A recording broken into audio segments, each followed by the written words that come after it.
오늘 이 아침에 함께 보실 말씀은 사무엘하 13장 15절에서부터 29절의 말씀입니다. 사무엘하 13장 15절에서 29절의 말씀입니다.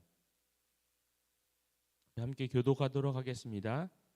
그리하고 암논이 그를 심히 미워하니 이제 미워하는 마음이 전에 사랑하던 사랑보다 더한지라. 암논이 그에게 이르되 일어나 가라 하니 다말이 그에게 이르되 옳지 아니하다. 나를 쫓아보내는 이 큰 악을 아까 내게 행한 그 악보다 더하다 하되 암논이 그를 듣지 아니하고 그가 부리는 종을 불러 이르되 이 계집을 내게서 이제 내보내고 곧 문 빗장을 지르라 하니 암논이 하인이 그를 끌어내고 곧 문 지르니라. 다말이 회색 옷을 입었으니 출가하지 아니한 공주는 이런 옷으로 단장하는 법이라. 다말이 재를 자기의 머리 위에 덮어쓰고 그의 채색 옷을 찢고 손을 머리 위에 얹고 가서 크게 울부짖으니라. 그의 오라버니 압살롬이 그에게 이르되 내 오라버니 암논이 너와 함께 있었느냐? 그러나 그는 내 오라버니니 누이야 지금은 잠잠히 있고 이것으로 말미암아 금신하지 말라 하니라. 이에 다말이 그의 오라버니 압살롬의 집에 있어 처량하게 지내니라. 다윗 왕이 이 모든 일을 듣고 심히 노하니라. 압살롬은 암논이 그의 누이 다말을 욕되게 하였으므로 그를 미워하여 암논에 대하여 잘잘못을 압살롬이 말하지 아니하니라. 만 2년 후 에브라임 곁 바알 하솔에서 압살롬이 양털 깎는 일이 있음에 압살롬이 왕의 모든 아들들을 청하고 압살롬이 왕께 나가 말하되 이제 종에게 양털 깎는 일이 있사오니 청하건대 왕은 신하들을 데리시고 당신의 종과 함께 가사이다 하니 왕이 압살롬에게 이르되 아니라 내 아들아 이제 우리가 갈 것이 없다. 내게 누를 끼칠까 하노라 하니 압살롬이 그에게 간청하였으나 그가 가지 아니하고 그에게 복을 비는지라. 압살롬이 이르되 그렇게 하지 아니하시려거든 청하건대 내 형 암논이 우리와 함께 가게 하옵소서. 왕이 그에게 이르되 그가 너와 함께 갈 것이 무엇이냐 하되 압살롬이 간청하매 왕이 암논과 왕의 모든 아들을 그와 함께 그에게 보내니라. 압살롬이 이미 그의 종들에게 명령하여 이르기를 너희는 이제 암논의 마음이 술로 즐거워할 때를 자세히 보다가 내가 너희에게 암논을 치라 하거든 그를 죽이라. 두려워하지 말라. 내가 너희에게 명령한 것이 아니냐? 너희는 담대히 용기를 내라 한지라. 압살롬 함께 하겠습니다. 압살롬의 종들이 압살롬의 명령대로 암논에게 행하매 왕의 모든 아들들이 일어나 각기 노새를 타고 도망하니라.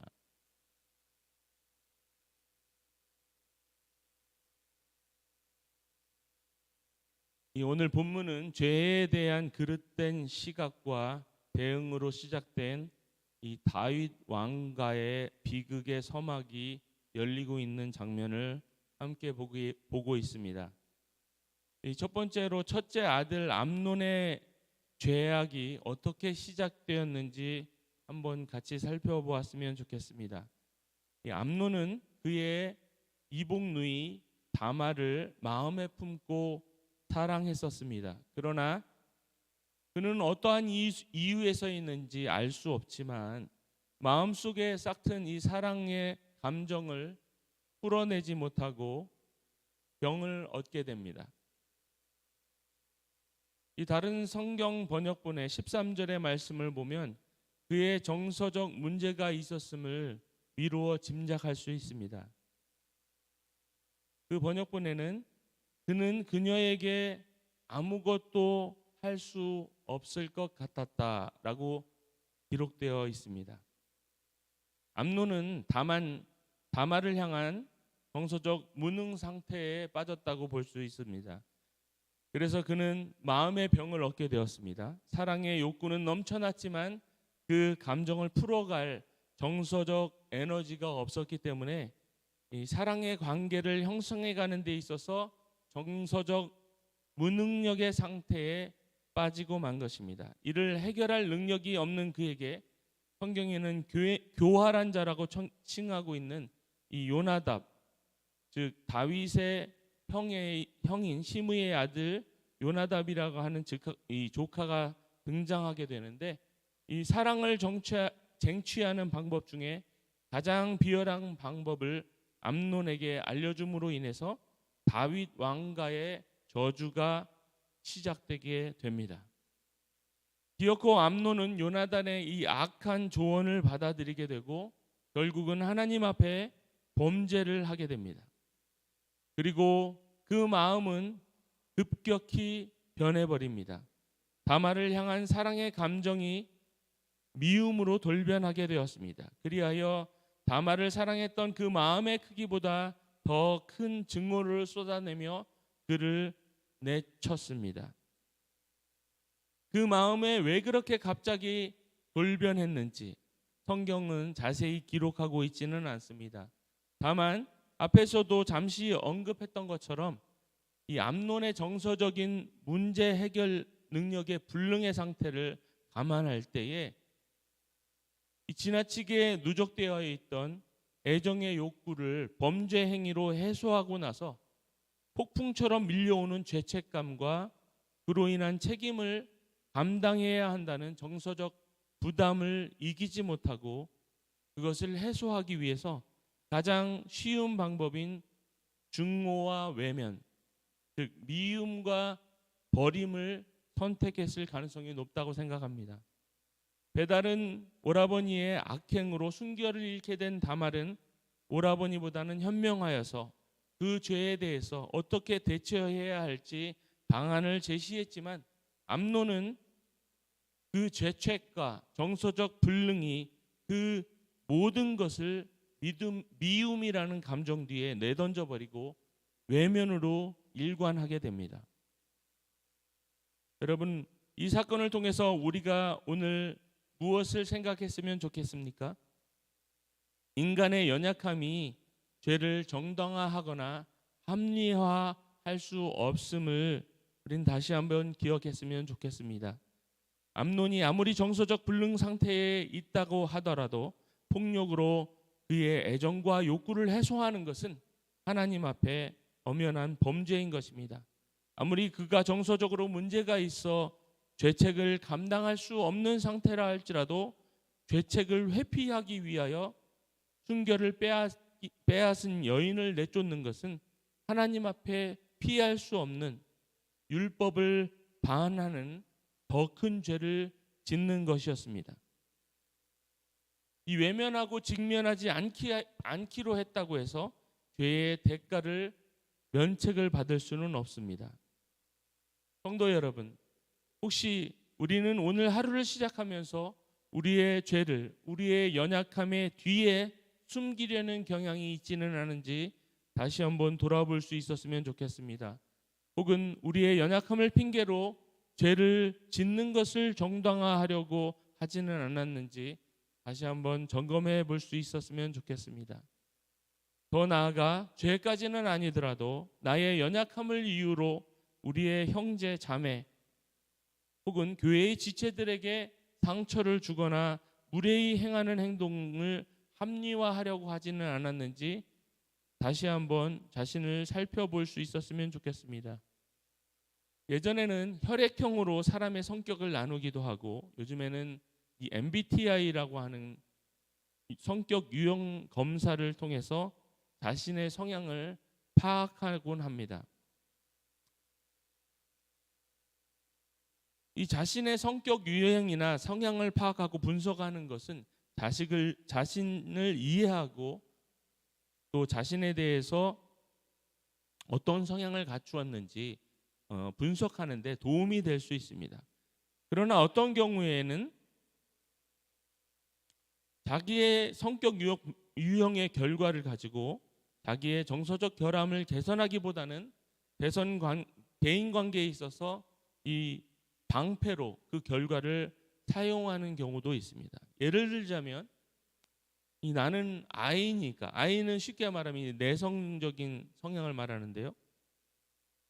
나는 I이기 때문에 때론 누군가에게 불친절하게 대하거나 혹은 타인을 무시하는 것에 대한 그 부분에 있어서 면죄부를 얻으려고 하는 성향이 좀 있습니다. 혹은 나는 이이니까, 이 외향성입니다. 이는 지나치게 간섭하거나 다른 사람들에게 무례히 행하는 것에 대해서 정당성을 얻으려고 하는 태도들이 이에 해당하지 않는가 생각이 됩니다. 이 성격 유형 검사를 하는 가장 큰 이유는 자신의 정서적 상태를 점검하고 약점을 개선해서 정서적 건강을 도모하기 위함입니다. 일반적인 상담 심리적 목적으로 보아도 그러하다면 우리 그리스도인에게는 어떻겠습니까? 우리의 육체적 정서적 결함으로 죄를 정당화할 수 없습니다. 우리에게 이러한 연약함들은 그리스도 안에서 회복되고 치유되어야 할 부분인 것입니다.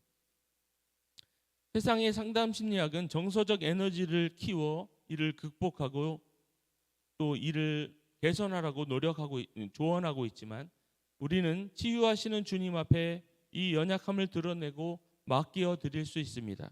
혼자 힘으로 할 수 없다면 우리에게 허락하신 마을 식구 혹은 마을지기, 또 교회의 리더들과 교역자, 그리고 담임 목사님이 우리에게 있습니다.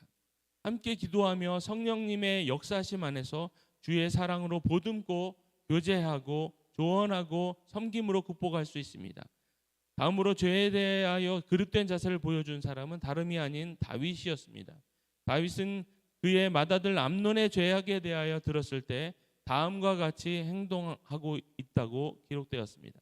21절에 보면 다윗 왕이 이 모든 일을 듣고 심히 노하니라. 우리가 읽은 개역 성경에는 이렇게 기록되고 있지만 이 전통적으로 70인역이라고 하는 성경이 있는데 이 성경에는 추가적인 내용이 포함되어 있습니다. 다른 번역본에는 그 내용이 같이 번역되어 있는데요. NRSV라고 하는 번역인데요. 그 번역을 한국말로 다시 번역해서 말씀드리자면 이렇습니다. 21절에 다윗 왕이 이 모든 것을 들었을 때 그는 매우 화가 났지만 그 아들 암논을 처벌하지 않았다. 왜냐하면 그는 그를 사랑했기 때문이다. 왜냐하면 그는 그의 맏아들이었기 때문이다. 다윗은 맏아들의 죄악을 들었을 때 매우 화를 내었습니다. 그러나 그는 그 죄에 대하여 아무런 조치를 취하지 않았습니다. 즉 묵인했습니다. 우리가 죄를 직면하게 될 때 감정적으로 아무리 화를 내고 혹은 자신의 죄를 직면함에 있어서 아무리 깊은 통회와 후회를 한다고 할지라도 그 죄 자체는 해결되지 않습니다. 그것은 마치 죄에 대하여 아무것도 하지 않은 것과 다르지 않습니다. 만일 다윗이 그 아들의 죄악에 대하여 들었을 때에 그 아들로 하여금 죄에 대하여 직면하고 그 죄를 다루고 또 처벌하거나 죄에 응당한 책임을 지게 했다면 앞으로 벌어질 다윗 왕가의 피해 저주는 없었을지도 모릅니다. 성도 여러분, 혹시 우리는 우리의 자녀의 잘못이나 실수에 대하여 들었을 때 다윗처럼 감정적으로만 대응하고 잘못에 대한 대가나 책임을 지지 않도록 가르치지 않고 책임을 지도록 가르치지 않고 묵과하고 있지 않은지 살펴보았으면 좋겠습니다. 자녀들의 잘못에 대해서 아무리 감정적으로 화를 낸다 하더라도 그 잘못이 없어지거나 책임으로부터 그가 자유해지는 것은 아닙니다. 오늘 말씀을 통해서 깨달을 수 있었으면 좋겠습니다. 어쩌면 감정적으로 화만 내는 것은 아무런 유익이 없는 대처법입니다. 만약에 화를 내는 대신에 죄에 대한 책임을 지게 하는 일에 더 집중했더라면 다윗 왕국의 역사는 달라졌을 것입니다. 화를 내는 것보다 죄와 잘못에는 대가가 따른다는 것을 가르치고 책임질 수 있도록 도와주는 것이 참된 부모의 역할임을 성경을 통해 배울 수 있습니다. 우리는 깊은 감정적 후회, 애통함만으로 그 대가나 책임을 회피하려는 경향이 없는지 우리 자신에게 또 다시 살펴볼 수 있었으면 좋겠습니다. 오늘 본문의 다윗이 그 아들의 죄에 대하여 감정의 폭발로 책임을 대신하려 하였을 때 다윗 왕가의 모든 가족 관계는 파괴되었습니다. 형제와 형제는 적이 되었고 자식과 부모는 서로 적대적 관계에 처참한 결과를 낳게 되었습니다.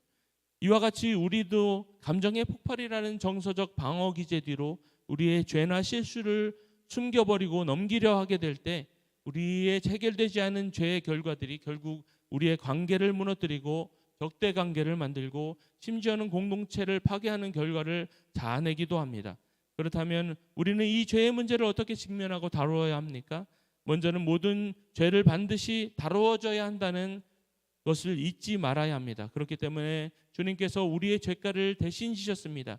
주님께서 우리를 위하여 죽으시고 죄의 대가를 직접 지심으로 인해서 죄의 대가인 사망, 즉 영원한 멸망이란 죄책으로부터 우리를 구원했습니다. 예수께서 십자가에서 죽으심으로 성도들은 더 이상 죄로 인한 사망의 심판을 받지 않습니다. 그러나 우리 삶 속에서 감당해야 될 우리의 죄에 대한 책임은 여전히 우리 가운데 있습니다. 주님께서 이루신 죄에 대한 대속은 죄에 대한 대가인 영원한 사망으로부터의 구원이지 우리 삶 속에서 짓는 죄의 모든 책임으로부터의 면책을 의미하지는 않습니다. 구원받은 그리스도인도 절도죄를 지으면 감옥에 가야 하고 죄에 대한 대가를 치릅니다. 만일 그러한 죄책까지 주님께서 대신 지었다고 하면 그가 감옥에 가야 할 이유가 어디 있겠습니까? 다윗이 죄를 묵과함으로 죄의 저주를 받았으나 다윗의 가문을 통한 하나님의 구원의 언약은 그에게 끊어지지 않은 것과 같습니다. 그러므로 우리도 우리의 죄에 대한 대가와 책임을 우리에게 있음을 기억하고 죄에 대하여 경계해야 합니다. 더 나아가 죄를 짓게 되었을 때 죄에 대하여 직면하고 하나님 앞에 겸손히 구함과 동시에 주님께서 우리의 양심을 통하여 알려주시는 죄에 대한 책임, 즉 배상이나 사죄에 대한 책임을 그냥 넘어가서는 안 됩니다. 마태복음 5장 23절에서 26절까지의 말씀을 보면 예수님께서 직접 하신 가르침을 우리가 들을 수 있습니다. 그러므로 예물을 제단에 드리다가 거기에서 형제에게 원망을 들을 만한 일을 있는 줄을 생각하거든 예물을 제단 앞에 두고 먼저 가서 형제와 화목하고 그 후에 와서 예물을 드리라. 너를 송사하는 자와 함께 길에 있을 때에 급히 사화하라. 그 송사하는 자가 너를 재판관에게 내어주고 재판관이 관예에게 내어주어 옥에 가둘까 염려하라. 진실로 내게 이르노니 내가 홀이라도 남김없이 다 갚기 전에는 결단코 거기서 나오지 못하리라.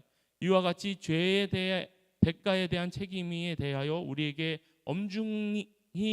우리가 그에 대하여 엄중하게 인식하게 될 때에 죄를 멀리하고 우리의 경건과 거룩을 증진시키는 성화를 이루어가는 그 과정의 자양분이 될 것입니다.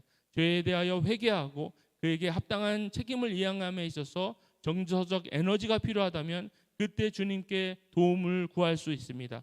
성령께서 죄를 극복하게 하시고 화목하게 할 수 있도록 능력을 주시고 관계를 회복시켜 주실 것입니다. 우리 함께 기도하겠습니다. 사랑의 하나님, 오늘도 은혜 가운데 아침을 열어주시고 주님의 자비를 묵상하도록 인도하여 주신 것을 감사를 드립니다. 우리를 죄에서 구하시기 위하여 자기의 몸을 아끼지 않으신 주님의 사랑을 기억하고 그 은혜를 인하여 믿음으로 구원을 베풀어 주심을 감사를 드립니다. 오늘 말씀을 통하여 늘 죄에 대하여 경각심을 갖고 늘 주님을 닮아가는 거룩하고 경건한 삶을 오늘도 살아갈 수 있도록 축복하여 주시옵소서. 예수님의 이름으로 기도드렸습니다. 아멘. 기도문 하겠습니다. 하늘에 계신 우리 아버지, 이름이 거룩하김을 받으시오며 나라의 마옵시며 뜻이 하늘에서 이루어진 것 같이 땅에서도 이루어지리다. 오늘날 우리에게 일용할